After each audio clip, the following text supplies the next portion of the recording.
જય માતાજી મિત્રો, ગુડ મોર્નિંગ। સવારમાં આપણે રેડી થઈ ગયા છે। રેડી થઈને પછી આપણે પહેરી લીધી આપણી ઘડિયાળ પહેરીને પછી આપણે કરી લીધો ચાંદલો। હવે આપણે નાસ્તો કરી લઈએ। નાસ્તામાં તો રોટલી, દહીં, સેવ ટમેટાનું શાક। નાસ્તો કરીને પછી આપણે જવાનું છે રાજકોટ મારા ભાઈના ઘરે।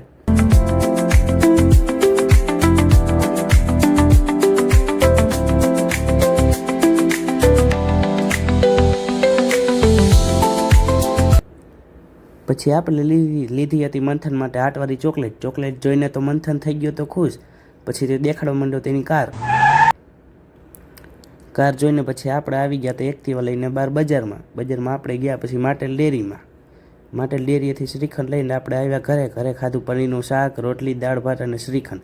પછી મંથનને બતાવ્યા તેના અમુક ટોઈસ જોઈને આપણે આવી ગયા ઘરે આવીને આપણે રાત્રે ભોજનમાં કર્યું બટેટાનું શાક, ખીચડી અને રોટલી।